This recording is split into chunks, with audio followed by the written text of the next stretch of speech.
JBN, we keep you informed. I am Michelle Jones, and in the news, convicted drug boss appeals seizure $500 million in assets. Andrew Hamilton, the Jamaican drug boss, was ordered by the court to turn over a portfolio of assets valued at more than $500 million to the government, has made a last-gasp attempt to hold on to them. Lawyers, Sir Hamilton, and members of his family, who are the registered owners of some of the assets, have filed an application in the Court of Appeal seeking leave to challenge a forfeiture order made by the Supreme Court. The application also seeks a stay of the order made on July 8, which stripped the convicted drug dealer, members of his family and associates, of 14 multi-million-dollar homes, 4 motor vehicles, 4 bulldozers, a fishing vessel purchased for $19 million, and a bank account with $19 million. It is the largest forfeiture order obtained by the Financial Investigations Division, FID, the agency that enforces Jamaica's Proceeds of Crime Act, the legislation crafted to deprive criminals of their ill-gotten gains. The homes include a penthouse suite and 2 apartments in the gated Norbrook Ritz complex, located in the upscale neighborhood of Norbrook, St. Andrew, 6 apartments in the gated Monte Carlo Isles complex, also in St. Andrew, and a mansion in Iron Shore, St. James. FID officials and the agency's lead attorney, Caroline Hay KC, declined comment on the latest legal move by Hamilton, a former Jamaican cop and postal worker who is believed to have amassed a $1 billion asset portfolio comprising more than 24 luxury homes and cars. The remainder of his assets has been frozen by a restraint order issued by the Supreme Court, the FID previously said. Among the assets ordered frozen by the court is a house located in the central Jamaican town of Mandeville, worth $1.2 million or over 181 million Jamaican dollars, according to the FID. Hamilton's empire began crumbling in 2012 after he pleaded guilty to money laundering and conspiracy to deal in ganja in the United States court. He was sentenced in February 2014 to 4 years in prison, records show. Following the conviction, the U.S. Drug Enforcement Agency requested that Jamaican authorities conduct a civil investigation into Hamilton's assets here, and that's when the FID discovered the drug dealer's staggering wealth. A review of court records showed that 5 of the Monte Carlo Isle apartments and the lots for 2 of the Norbrook units were acquired over a 7-day period, ending on June 25, 2008, for a total of 61 million Jamaican dollars and 300,000 US dollars. The others were acquired 2 days apart in March that year. Other assets were acquired between 1998 and 2009 and registered to Hamilton, his relatives, including his elderly mother, friends and associates, according to the FID. Devon Evans, Chief Executive Officer of North American Holdings, which developed the Monte Carlo Isles complex, sought to make it clear that his company followed the real estate law and was not complicit in Hamilton's acquisition of the apartments. "We did not personally communicate with any of these people. We don't even know them, which is typical in real estate transactions," Evans said. "We never met the man. We don't know who the man is and we don't know his straw buyers," he said, referring to Hamilton and his associates. Evans disclosed that the transactions were handled by real estate agents and attorneys on both sides who would have acted and gotten all these possession letters, keys, transfers and titles for these people. "The sad thing about it is that it's the real estate law in Jamaica," said the developer. He disclosed too that the Monte Carlo Isle project was funded through a $200 million loan from Jamaica financial institution First Global Bank. Hamilton and members of his family were arrested by the Jamaican police in December 2016 on money laundering charges, along with attorney Don Statchers-Waite, who is accused of fronting the real estate purchases. That case is ongoing. Security guard murdered in Falmouth. 24-year-old Ari Clark, a security guard of Peel Street in Falmouth, Trelawney, was shot and killed by unknown assailants at his home on Saturday. Reports from the Falmouth police are that about 8:16 p.m., Clark was on a call with a friend when a loud shot was heard before the call got discontinued. Several calls back to Clark went unanswered and the police were summoned. Upon their arrival, Clark was seen in a pool of blood in his yard. He was taken to hospital where he was pronounced dead. Investigations are ongoing. 52-year-old farmer gunned down in St. James. The St. James police are investigating the circumstances surrounding the death of a farmer who was shot and killed by unknown assailants in the community of Tango River on Saturday afternoon. He has been identified as 52-year-old Ian Bell, otherwise called Slime, of Bottom Roper district in the area. The police report that about 2:20 p.m., residents reported hearing a barrage of gunshots in the community. When the shooting subsided, they went to investigate. Bell was discovered in blood in a yard that has a one-bedroom board dwelling. The police were summoned, and upon arrival, it was discovered that Bell was shot multiple times.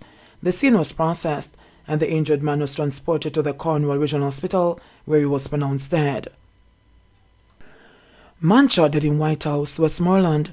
A man was shot dead at a party on the fishing beach at Old Bay, White House in Westmoreland, on Saturday night, the police have reported. The deceased has been identified as 35-year-old Anarchy Green, otherwise called Stitch, a farmer of Almonder Drive, Black River in St. Elizabeth, and Calden, White House, Westmoreland. Reports from the police are that at 8:45 p.m., residents heard loud explosions sounding like gunshots coming from the beach and summoned the cops. On the arrival of the lawmen, the body of Green was found on his back, motionless, in a pool of blood, with what appeared to be gunshot wounds to his head and upper body. He was transported to the Savlamore Hospital, where he was pronounced dead. Investigations are ongoing, the police said. St. Andrew Funeral Director Tyree Smith reported missing. The police are seeking the public's help to locate 20-year-old funeral director Tyree Smith, who has been reported missing. Smith, who is of Plumbago Path in Mona Heights, St. Andrew, has been missing since Thursday, November 3. He's of a dark complexion, medium build, and is 5 feet 5 inches tall. Reports from the Halfway Tree police are that Smith was last seen about 3 p.m. at his workplace. All subsequent attempts to contact him have failed. Anyone with information that can assist the police to locate Tyree Smith is being asked to contact the Halfway Tree police at 876-926-8185, the police 119 emergency numbers, or the nearest police station. Cop who allegedly pulled a gun at St. Anne Hotel in MIT custody. The detective corporal who was arrested after allegedly pointing his service weapon at persons at a hotel in St. Anne on Friday has been transferred into the custody of the Major Investigations Task Force, MIT. He is expected to be questioned. The policeman, who is attached at MIT, was in custody at the Runaway Bay police station since the alleged incident. It is unclear what or if any punitive measures will be taken against him.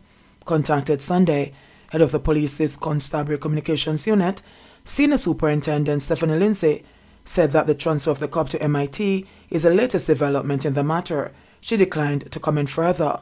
Allegations are that the cop was at the hotel, and after consuming alcoholic beverages, he became intoxicated and began behaving inappropriately. It is further alleged that he was confronted by a security guard and other persons and reportedly pulled his weapon and pointed the gun at them. He was, however, disarmed and the police called in. On their arrival, the gun was handed over to the cops and the policeman was taken into custody. No guns turned in since launch of gun amnesty. Information received is that up to this afternoon, there has been a report of any illegal guns being turned in as part of the recently launched gun amnesty. The amnesty got underway yesterday and is scheduled to last 2 weeks. Several questions have been raised about the amnesty program, especially in the area of accountability. The government has indicated that measures are in place to track those weapons that are handed over. In the meantime, 2 illegal guns were seized on the weekend. The St. Andrew Central Police say one man was taken into custody in connection with an early morning illegal gun seizure near Crossroads. A pistol with a magazine containing 10 cartridges was seized by the police whilst on mobile patrol. The accused, who is of a Jonestown address, was accosted on Melmac Avenue and the weapon seized. Over in Manchester, a pistol with 1 cartridge was seized yesterday and handed over to the police by a licensed firearm holder. The licensed firearm holder had earlier challenged 3 men who attempted to rob a bar in Melrose Mews in the parish. Motherdaughter team starts foundation to help students. 2 St. Anne-based teachers, a mother and her daughter, have taken their dedication to caring for their young charges beyond the classroom as they seek to help needy students. Alejandra Williams, a teacher at Yorkester High in Brownstown, and her mother, Angelina Wine, who teaches at Columbus Prep in St. Anne's Bay, started their Heaven Sent Foundation during the COVID-19 lockdown in December 2020, assisting persons in Steertown and other communities with food and clothing. When the pandemic eased, they formally registered Heaven Sent Foundation and shifted the focus to education, targeting 10 students to receive grants for C-Sec and CAPE examination payments. The first presentation, which had been set for October 20 at St. Mary High School, was postponed as protests by public transport operators over poor road conditions erupted in several communities in St. Mary. On October 25, the team finally made the trek to the school to present Sean Palmer with a first check for $20,000 with additional funding to be made. Palmer expressed delight at being chosen as scholarship winner and is the first of 11 secondary school students from St. Anne, St. Mary and Trelawney who Heaven Sent has targeted for inclusion in this first round of scholarship presentations. The other students are from Williams' alma mater Westwood, from where 4 students will benefit, Ferncourt 3, and 1 each for Ocho-Rios, Marymount and York Castle High Schools. It's the first year doing the scholarships on such a large scale. We did 3 or 4 before registering the foundation, and now we're giving over 10 kids, Williams said on Wednesday. We start by identifying outstanding students who may be in need. It's not just about the CAPE and CSEC fees. We really want to assist kids who are having financial difficulties, she explained. Prior to launching the scholarships, Williams and Wine had reached out to several persons in Steertown and Falkland in Ocho-Rios, St. Anne, Jacksontown in Trelawney, offering food and clothing packages, and even journeyed to Seaview Gardens in Kingston to present a wheelchair to a young female. We went into Seaview Gardens as somebody had reached out to us because we have a form that persons can fill out explaining their needs. So we moved into Seaview Gardens and donated a wheelchair, Williams said. She continued, we also started a renovation project for a blind man in Steertown because we focus a lot on the disabled, the elderly and the sick. We visit the shut-ins. My mother would cook sometimes and would go and feed them. Then in September we had our first back-to-school giveaway. Then for October it's the scholarships. Heaven Sent Foundation has started another area of outreach from the scholarship program. We have initiated something called the Young Scholars Program because we are both teachers. This is where the youth will become ambassadors through the program, and they're going to now be a part of outreach activities in the 3 parishes, St. Anne, Trelawney and St. Mary. Moving on to sports news, Drama's Acosta Cup champions booted. Defending champions Garvimasio High and title contenders Glenmere High were both knocked out of the Issa Acosta Cup football competition on a dramatic final day of the round of 16 on Saturday. Dark Horses Manchester High and Edwin Allen forced their way into the final 8 as last season's beaten finalist Manning School completed the round of 8. Saturday's qualifiers will join Central High, Dintil Technical, William Knibb Memorial, Clarendon College and Foam Technical for the quarterfinals that are set to kick off on Wednesday. Edwin Allen made up for losing their opening game in the round by handing Glenmere High their first loss of the season with a 2-0 win with goals from central defender Kimorley Farron, who was scoring back-to-back games, and Alwyn Bryan. Both Clarendon schools ended with 4 points and 0 goal difference, but Edwin Allen, who had drawn 1-1 against Stetson midweek, had 3 goals to Glenmere's High 2 and thus joined Manning School, who won the group with 7 points. All 3 goals at Londilo came in the second half as Shamir Hamilton gave Manning's the lead in the 55th minute, and Jamalik Porter doubled the advantage in the 67th minute before Anton Smith pulled one back for Stets in the 81st minute. Manchester High got the point they needed to knock out Garvimasio as they finished with 5 points and a +1 goal difference, the same as Central High, but top group one with more goals, 4 to Central High's 3. Malachi Douglas gave Cornwall College the lead over Foam Technical when he scored in the 34th minute, and they had to wait until the 57th minute when Christopher Hall got the second before Devontae RJ scored from a free kick in time added on. It was the first loss of the season for Foam Technical, but they had booked their spot after winning their first 2 games against York Castle High and Rossies High. Results from Saturday's games: Clarendon College 3, Frome 0, Rossies High 1, York Castle 2, Manning's 2, Stets 1, Edwin Allen 2, Glenmere 0, Garvimasio 1 and Manchester 1. On to basketball news. Jamaican women knocked out of FIBA 3x3 AmeriCup tournament. Jamaica's running the women's FIBA 3x3 AmeriCup 2022 tournament, being played outside the FTX Arena in Miami, Florida, ended in the quarterfinals on Sunday after they were beaten 17-9 by Colombia. The Jamaicans had qualified for the playoffs on Friday after topping Pool C with wins over Chile and Argentina and advancing to Sunday's quarterfinals. They had beaten Chile 18-17 and then toppled world-ranked Argentina 12-8 on Friday, but ran out of steam against Colombia on Sunday. Morgan Green scored 5 points to lead the Jamaicans, as Tracy and Kelly scored 2 points, and Ashley Gordon and Tasha Wayne Higgins both scoring a point each. And finally, netball news. Jamaica finished last in Netball Fast 5 World Series.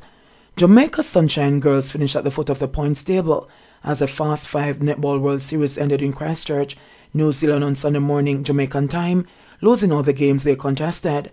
After losing all 3 games on the first day of the 2-day event, Jamaica were beaten by England and host New Zealand, then again by Uganda in the playoffs for 5th and 6th places. Australia won their first Fast 5 title, beating South Africa 34-20 in the final, while New Zealand, the outgoing champions, took 3rd place after beating England 39-25 in the bronze medal game.